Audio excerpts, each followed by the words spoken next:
এমন অনেক কাজ গত 1.5 বছর হয়েছে যেটার সাথে সংবিধানের কোনো রকম কোনো সম্পর্ক নাই।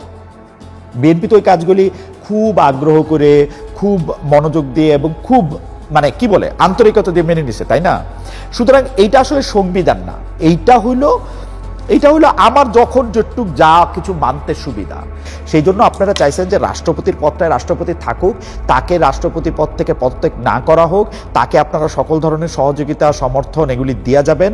এরপরে কোনো না কোনোভাবে ইলেকশনটা হওয়ার পরে আপনারা পরেরটা পরে দেখা যাবে। বিএনপির আবার এই সংবিধান, এই রাষ্ট্রপতি, এর প্রতি এত ভালোবাসার কারণ কি? আমার বিএনপির অবস্থানটা ঠিক মনে হয়। কারণ কি জানেন? বিএনপি এইটা করছে কারণ বিএনপির মনে ভয় ঢুকে গেছিল। ভয়টা ঢুকছিল হচ্ছে যে যেইভাবে ডক্টর মোহাম্মদ ইউনূস বলতেছে এই ছাত্ররা আমাকে নিয়োগ করেছে, যেভাবে শোনা যাচ্ছে যে 5 বছর 10 বছর 50 বছর থাকতে হবে, যেভাবে শোনা যাচ্ছে যে এই সরকারের আসলে খালি একটা ইলেকশন দিয়ে অন্য একটা দলের কাছে ক্ষমতা দিয়া যাওয়াই এই সরকারের আসলে প্রধান কথা না, এই সরকারের আসলে অন্যরকম আরও অনেক রকম দায়িত্ব আসে, সেই দায়িত্ব কবে ঠিক হয় না হয় তার কোনো ঠিক ঠিকানা নাই।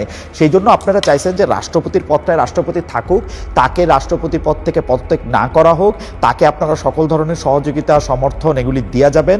এরপরে কোনো না কোনোভাবে ইলেকশনটা হওয়ার পরে আপনারা পরেরটা পরে দেখা যাবে। সেজন্য বিএনপির অবস্থানও ঠিক আছে। বিএনপির কিন্তু এই সংবিধানের জন্য আলাদা করে খুব প্রেম আসে, খুব প্রীতি আসে, খুব ভালোবাসা আসে সেরকম আমার মনে হয় না। এই জায়গায় কিন্তু বিএনপি, জামায়াত, এনসিপি সবাই এক জায়গার মধ্যে দাঁড়ায় আছে। এই সংবিধানের জন্য তাদের আলাদা কোনো ভালোবাসা নাই। কারণ বিএনপির যদি সংবিধানের প্রতি ভালোবাসা থাকতো তাহলে তো এমন অনেক কাজ গত 1.5 বছর হয়েছে যেটার সাথে সংবিধানের কোনো রকম কোনো সম্পর্ক নাই।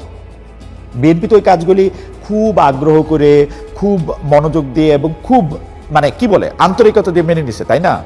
সুতরাং এইটা আসলে সংবিধান না, এইটা হইলো আমার যখন যেটুক যা কিছু মানতে সুবিধা।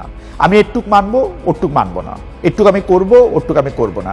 কিন্তু আমার কাছে মনে হয় যে এইরকমই হওয়ার কথা ছিল। আপনারা কি চাইছেন বা আমরা কি চাইছেন সেটা আমরা বুঝি না। যেমন ধরুন রাষ্ট্রপতির কথায় আসি,